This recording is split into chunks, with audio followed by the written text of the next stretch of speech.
Hello, അസ്സലാമു അലൈക്കും. എല്ലാവർക്കും സുഖമാണല്ലോ. ഇന്ന് ഞാൻ വന്നിട്ടുള്ളത് ഒരു മാങ്ങ അച്ചാറിൻ്റെ റെസിപ്പിയുമായിട്ടാണ്.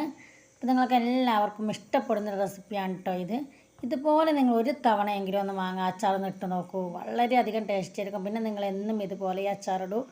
അത്രയ്ക്കധികം ടേസ്റ്റിയാണ് ഈ അച്ചാർ. അപ്പോൾ നമുക്ക് ഈ അച്ചാർ എങ്ങനെയാണ് തയ്യാറാക്കുന്നത് എന്ന് നോക്കാം. അങ്ങനെ ഈ അച്ചാർ തയ്യാറാക്കുവാനായിട്ട് ഞാനിവിടെ ഒരു 12ഓളം മാങ്ങ നല്ലവണ്ണം കഴുകി വൃത്തിയാക്കി തുടച്ചെടുത്ത് വെച്ചിട്ടുണ്ട്. ഇനി നമുക്കത് ചെറുതായിട്ടൊന്ന് അരിഞ്ഞെടുക്കാം. നല്ലവണ്ണം ചെറുതായിട്ട് കുനുകുനായിട്ട് അരിഞ്ഞെടുക്കണം. ഇനി നമുക്കിതിലേക്ക് ആവശ്യത്തിനുള്ള ഉപ്പും കൂടി ചേർത്ത് കൊടുത്ത് ഇതൊന്ന് നല്ലവണ്ണം ഒന്ന് മിക്സാക്കി എടുക്കാം. ഈ ഉപ്പ് തിരുമ്മിയ മാങ്ങ നമുക്കൊരു രാത്രി മുഴുവൻ റെസ്റ്റ് ചെയ്യാൻ വെക്കാം. രാത്രിയാണ് വെക്കുന്നതെങ്കിൽ നേരം വെളുത്തിട്ട് അച്ചാർ ഉണ്ടാക്കിയാൽ മതി. അതല്ല രാവിലെ തന്നെ നമ്മൾ അരിഞ്ഞ് വെക്കുന്നുണ്ടെങ്കിൽ നമുക്ക് രാത്രിയിൽ അച്ചാർ ഉണ്ടാക്കാം. ഒരു രാത്രിയോ അല്ലെങ്കിൽ ഒരു പകലോ നമുക്കതൊന്ന് റെസ്റ്റ് ചെയ്യാൻ വെക്കാം. 12 മണിക്കൂർ നമ്മൾ ചുരുങ്ങിയത് ഇത് റെസ്റ്റ് ചെയ്യാൻ വെക്കണം. നമുക്ക് അച്ചാർ ഉണ്ടാക്കി തുടങ്ങാം. അതായിട്ട് ഞാൻ അവിടെ ചട്ടി അടുപ്പത്തേക്ക് വെച്ചിട്ടുണ്ട്. അതിലേക്ക് കുറച്ച് നല്ലെണ്ണ ഒഴിച്ച് കൊടുത്തിട്ടുണ്ട്. കുറച്ചധികം തന്നെ നല്ലെണ്ണ ഒഴിച്ച് കൊടുത്തിട്ടുണ്ട്. ഈ നല്ലെണ്ണ ചൂടായി വരുമ്പോൾ നമുക്കിതിലേക്ക് 1 ടീസ്പൂൺ കടുകിട്ട് കൊടുക്കുക. കടുക് പൊട്ടി വരുമ്പോൾ നമുക്കിതിലേക്ക് 4 വറ്റൽമുളകും 2-3 തണ്ട് കറിവേപ്പിലയും കൂടി ഇട്ട് കൊടുത്തൊന്ന് മൂപ്പിച്ചെടുക്കാം. അതിനുശേഷം നമുക്കിതിലേക്കൊരു 2-3 ടേബിൾ സ്പൂൺ ഇഞ്ചി, വെളുത്തുള്ളി, പച്ചമുളക് എന്നിവ ചതച്ചത് ചേർത്ത് കൊടുത്ത് ഒന്ന് വഴറ്റിയെടുക്കാം. ഇനി ഇഞ്ചിയും വെളുത്തുള്ളിയും പച്ചമുളകും ചതച്ചതുമൊക്കെ നല്ലവണ്ണം മൂത്ത് വന്നു കഴിഞ്ഞാൽ നമുക്കിതിലേക്ക് മസാലപ്പൊടികൾ ചേർത്ത് കൊടുക്കാം.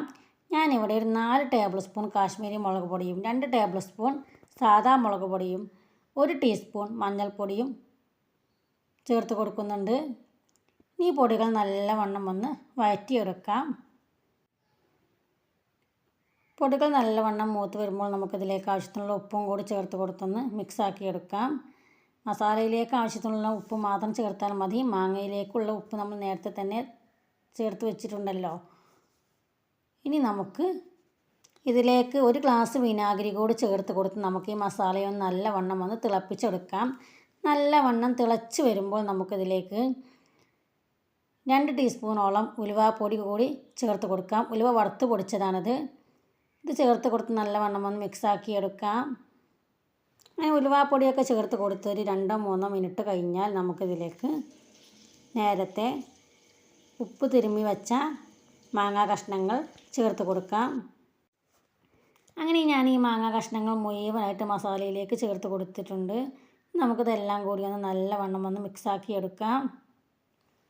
മാങ്ങാ കഷ്ണങ്ങളിൽ മുഴുവനായിട്ട് നല്ലവണ്ണം മസാല പിടിക്കത്തക്ക വിധം തന്നെ നമ്മളിതൊന്ന് മിക്സാക്കി എടുക്കണം. ഇനി നമുക്കിതിലേക്ക് ഒരു 2 ടീസ്പൂൺ കായപ്പൊടിയും 1 ടീസ്പൂൺ ഉലുവാപ്പൊടിയും 1 ടീസ്പൂൺ കടുക് വറുത്ത് പൊടിച്ചതും കൂടി ചേർത്ത് കൊടുക്കാം. എന്നിട്ട് ഇതൊന്നും കൂടി ഒന്ന് നല്ലവണ്ണം ഒന്ന് മിക്സാക്കി എടുക്കുക. അങ്ങനെ നമ്മുടെ ടേസ്റ്റി ആയിട്ടുള്ള മാങ്ങ അച്ചാർ ഇവിടെ റെഡിയായി കഴിഞ്ഞു. ഇനി നമുക്ക് തീ ഓഫ് ചെയ്തതിന് ശേഷം ഈ അച്ചാർ നല്ലവണ്ണം ഒന്ന് തണുക്കാൻ വേണ്ടി മാറ്റി വെക്കാം. നല്ലവണ്ണം തണുത്തതിന് ശേഷം മാത്രമേ നമുക്കതൊരു ബോട്ടിലേക്ക് സൂക്ഷിച്ച് വെക്കാവൂ. അപ്പോൾ നിങ്ങൾക്ക് എല്ലാവർക്കും എൻ്റെ ഈ അച്ചാർ ഇഷ്ടപ്പെട്ടിരിക്കുമെന്ന് കരുതുന്നു.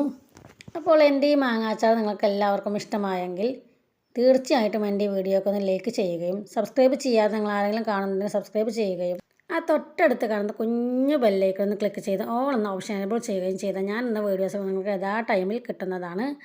അപ്പോൾ നിങ്ങൾക്ക് എല്ലാവർക്കും ഈ വീഡിയോ ഇഷ്ടമായെങ്കിൽ മറ്റുള്ളവരിലേക്ക് ഇത് ഷെയർ ചെയ്ത് കൊടുക്കാനും മറക്കരുത്. ബൈ.